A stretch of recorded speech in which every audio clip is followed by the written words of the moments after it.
Time है। ये कह रहे हैं कि हिंदुस्तान ने एक सोचे समझे मंसूबे से एक बड़े क्लेवर तरीके से चालाकी से चीन को एंगेज कर लिया, चीनी बेवकूफ बन के हिंदुस्तान के हाथों। नरेंद्र मोदी ने अपने आप को एक स्ट्रॉन्ग मैन की हैसियत से एक 52 इंच की या 56 इंच की चेस्ट के हवाले से बेचा। चंद घंटे पहले हिंदुस्तान के प्राइम मिनिस्टर नरेंद्र मोदी ने एक ट्वीट भी किया और एक वीडियो उन्होंने बयान अपना इशू किया 45 सेकंड का, जिसमें उन्होंने कहा कि हिंदुस्तान जो है वो शांति का, अमन का ख्वाह है, लेकिन उसे कमज़ोर ना समझा जाए और उसको प्रोवोक किया जाएगा तो हिंदुस्तान बड़ा हार्ड हिट करेगा। ये कहा है आज नरेंद्र मोदी ने, अब से कुछ 6 घंटे पहले। जो दो इतने बड़ी दुनिया की मोस्ट पॉपुलस कंट्री, दोनों सवा अरब के ममालिक हैं और दोनों न्यूक्लियर पावर्स हैं, दोनों इस खिते में सबसे बड़ी मिलिट्री पावर्स हैं। गुज़िश्ता 24 घंटे में सारी दुनिया की निगाहें हिंदुस्तान और चीन के दरमियान बॉर्डर स्टैंड ऑफ पे हैं, जहां गुज़िश्ता 24 घंटे पहले कम से कम 20 हिंदुस्तानी सिपाही, जिसमें एक सीनियर कर्नल भी शामिल हैं, वो मारे जा चुके हैं। हिंदुस्तान कहता है कि चीन के भी बहुत से फौजी इसमें मारे गए हैं। ये वो सूरत हाल है जो गुज़िश्ता 5 हफ्तों से मसलसल चल रही है। आप इस डेवलपमेंट को कैसे देख रहे हैं? देखिए, ये बहुत इंपॉर्टेंट डेवलपमेंट है। मैं समझता हूँ 1962 के बाद, ठीक है, इसके बाद उनका क्लैश हुआ था, इससे पहले भी 77 में, 67 में भी, लेकिन इस नौयत का तो कभी भी नहीं हुआ। और इसके कई फैक्टर्स हैं।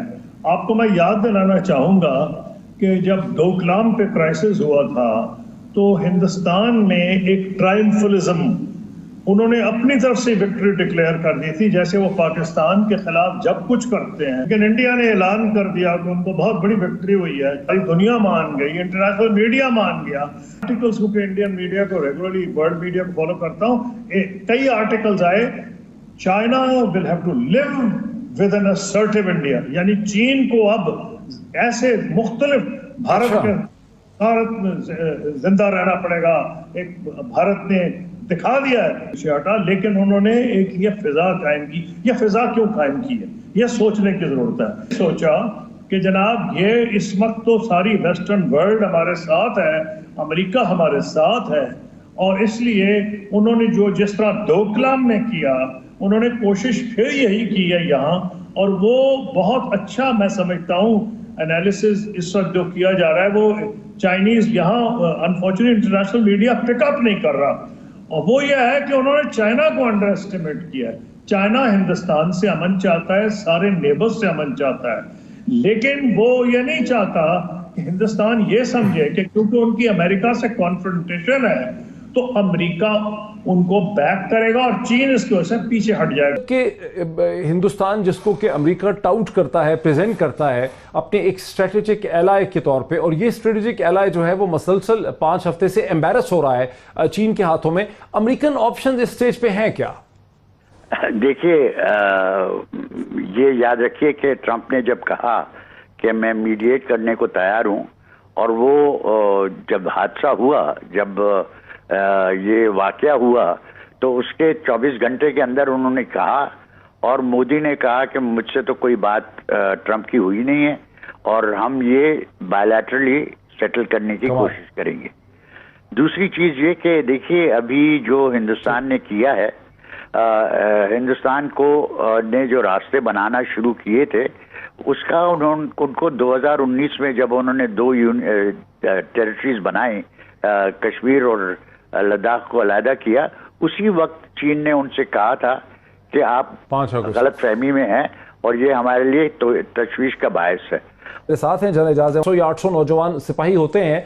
उन्होंने गोलवान रिवर वैली के अंदर अपनी ग्राउंड पोजीशन को निस्बतन इंप्रूव करने की पोजीशन की है, जिसके जवाब में ये कोई मुठभेड़ नहीं हुई है, ये कोई पेट्रोल पार्टीज नहीं है क्योंकि कर्नल की डेथ हो गई है, जिसके जवाब में पीपल लिबरेशन आर्मी PLA तैयार थी। देखते हैं इसको क्या हुआ। ये मोहित, बात यह है कि हमें इसको, ये जो टेक्निकल डेवलपमेंट जिसकी आप बात कर रहे हैं गलवान वैली की, और ये जो कैजुअल्टीज हुई हैं, ये एक बहुत छोटा इंसिडेंट है। ये टेक्टिकल एक्शन है जो दो इतने बड़ी दुनिया की मोस्ट पॉपुलस कंट्री, दोनों सवा अरब के ममालिक हैं और दोनों न्यूक्लियर पावर्स हैं, दोनों इस खिते में सबसे बड़ी मिलिट्री पावर्स हैं, इनके दरमियान एक बटालियन एक्शन की अहमियत नहीं है। अगर हम इस पूरे पर्सपेक्टिव को समझें कि ये क्या हो रहा है। पहले हिंदुस्तान के प्राइम मिनिस्टर नरेंद्र मोदी ने एक ट्वीट भी किया और एक वीडियो उन्होंने बयान अपना इशू किया 45 सेकंड का, जिसमें उन्होंने कहा कि हिंदुस्तान जो है वो शांति का, अमन का ख़्वाह है, लेकिन उसे कमज़ोर ना समझा जाए और उसको प्रोवोक किया जाएगा तो हिंदुस्तान बड़ा हार्ड हिट करेगा। ये कहा है आज नरेंद्र मोदी ने, अब से कुछ 6 घंटे पहले। हिंदुस्तान जिसको अंदर आपने सर्व किया है, जहां आपने अंदर से देखा, वहां क्या इंपैक्ट हो रहा होगा इस पूरी सिचुएशन का सियासी तौर पे, जहां नरेंद्र मोदी ने अपने आप को एक स्ट्रॉन्ग मैन की हैसियत से एक 52 इंच की या 56 इंच की चेस्ट के हवाले से बेचा हुआ है कि वो स्ट्रॉन्ग है, डिसाइसिव है।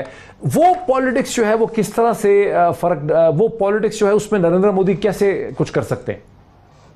देखिए, हमें हकीकत पे मबनी चीज देखनी चाहिए, लेकिन जो पार्लियामेंट्री उनकी मेजॉरिटी है और जो राज्यसभा में भी मेजॉरिटी हो रही है, उनको कोई ये डर नहीं है कि उनकी गवर्नमेंट को शेक किया जाएगा।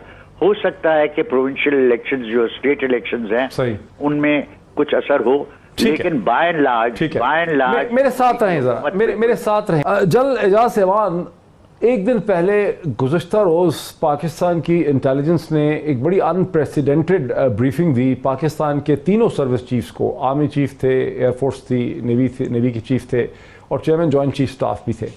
इसकी क्या सिग्निफिकेंस है, कितना ख़तरा है कि हिंदुस्तान और नरेंद्र मोदी कोई एडवेंचरिज्म करें कश्मीर में, गिलगित बल्तिस्तान में, कहीं और? जो भी खतरात हैं उनको एवेल्यूएट करना, उस इंफॉर्मेशन को एनालाइज करके ऑपरेशनल डायरेक्टरेट को देना कि आप इस पर आप मिलिट्री रिस्पांस बनाएं ताकि हम कल सरप्राइज ना हो।